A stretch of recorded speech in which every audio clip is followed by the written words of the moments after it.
Bob Mills Weather Center, meteorologist Hannah Scholl. And I didn't even get the invite to go, so yeah, mine I think got lost in the mail. Oh, we'll get it next time. Yeah, yeah, we should just do our own We'll wine do our trip. own, we'll present it to you all, and we'll bring you a better one. Yes, yeah. I actually don't even like wine, so it's fine. I wouldn't have enjoyed I might have enjoyed myself, but you know, it's fine.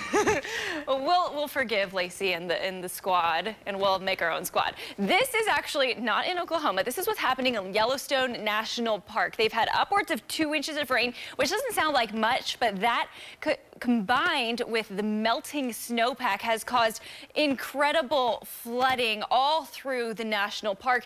Oh my goodness, I actually didn't even, wow. Wow, so there's not only incredible flooding, there's also mudslides and rock slides as well. They're evacuating the state park and surrounding areas. Some people were not able to evacuate because of the roads that have been completely washed out. I've seen video on Twitter just flooding my feed of bridges washing away, and of course the river is so high. People who were visiting the national park, some have gotten stranded there. So this is the kind of scene that we're seeing now in Yellowstone. Meanwhile, here back at home, we are much quieter. Not only are they seeing all that incredible flooding, temperatures are much, much cooler than they are here. We are staying in the upper 70s for this morning. A cold front looms nearby. That is not going to pass all the way through the state. That's actually only going to give a little bit of relief to the panhandle, but the rest of us are, in fact, going to be, again, seeing the 90s. Now, you may have noticed yesterday the sky wasn't quite as blue. If you looked further up on the horizon, the sky was blue, but then closer to the horizon, it's a little bit dusty, a little bit gray. That's not cloud cover, that's actually Saharan dust. It actually gets picked up and travels all the way across the Atlantic in the upper levels of the atmosphere and makes its way into Oklahoma. So that is what's causing the grayness of the sky, and that's actually going to stick with us through about Friday of this week before giving us a little bit of a break. And that Saharan dust, it actually also keeps a little bit of a damper on the Atlantic for tropical cyclone formation or hurricane formation there. So that's one good thing about it. It doesn't it helps the hurricanes not form in the Atlantic. So our friends in the Gulf and along the East Coast, I'm sure, are happy about that. No heat advisories for Oklahoma. Again, that more humid, hotter air remains off.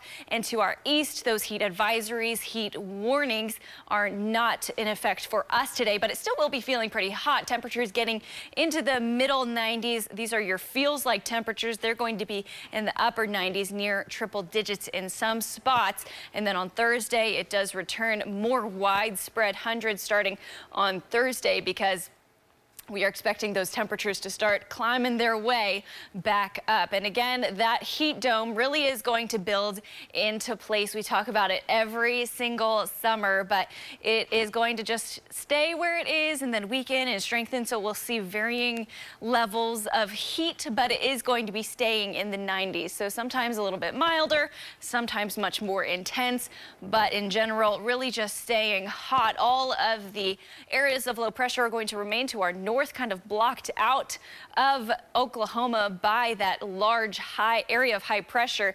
It's just going to keep everything out of its path. So headed out the door, clear skies. This is a look from our Regency cam, part of our Pike Pass Sky Cam network. 78 degrees this morning. It is a mild one. We have very little cloud cover, and that's going to stick with us throughout the rest of the day. Clear skies, mild temperatures for now. Gusty south wind is going to also be our story. I know it was strong all day yesterday. It is again going to be strong today. 93 degrees your high this afternoon. A little bit of relief in the panhandle. A chance for a passing shower this evening. Really just 10% for Alva, Woodward, Enid. Lows tonight again in the middle 70s.